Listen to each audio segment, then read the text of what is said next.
Hey there, Clashers. I've got a video here about the issue of engineered bases and problems with war matchups in Clash of Clans right now.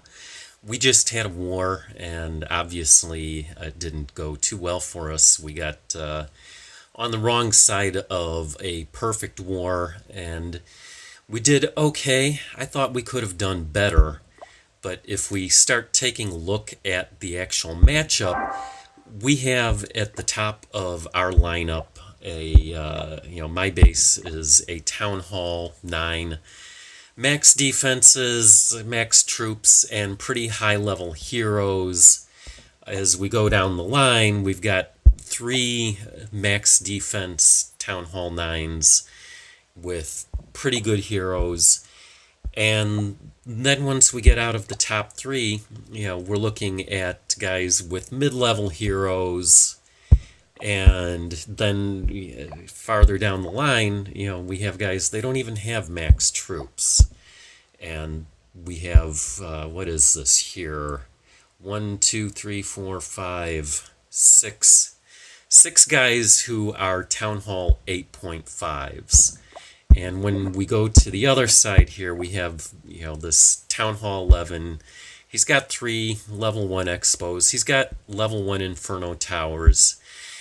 And I think that it's possible that a Town Hall 9 could 3-star that, but it's not something that is automatic. It's something that we had at the end 2 attempts. I tried dragons on it and couldn't get quite to the Town Hall.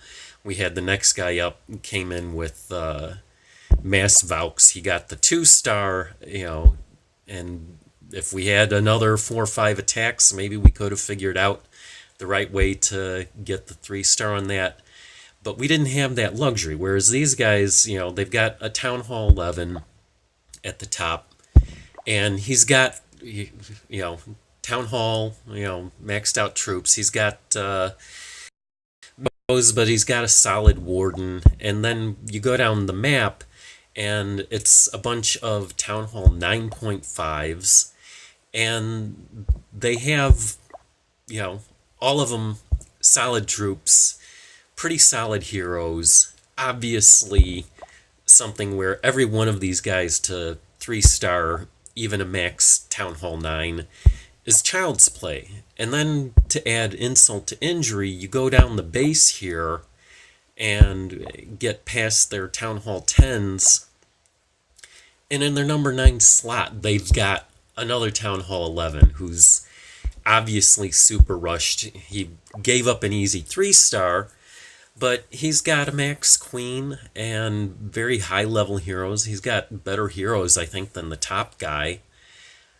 So their margin for error, was ample, I would say, is an understatement, whereas our margin for error was much, much, much, much less. And at the end of the day, they left, a whole bunch of attacks they didn't even use, which to me says they're not really serious about war. They've just figured out how they can get these easy matchups and rack up this lengthy war win streak and, what looks like an impressive war record, except they're not facing fair matchups. They're putting up, wins against clans that are going to have a very hard time matching up against them. And if you look through the log, there's quite a few cases where it's pretty clear it was groups like us, that they're not bad. We're definitely not an elite clan by any stretch. We've got some pretty good skilled guys. We have some guys that are still figuring it out. Otherwise, I think we really should have had 44 stars in this war. So I'm not going to argue on the side that we're absolutely that good, that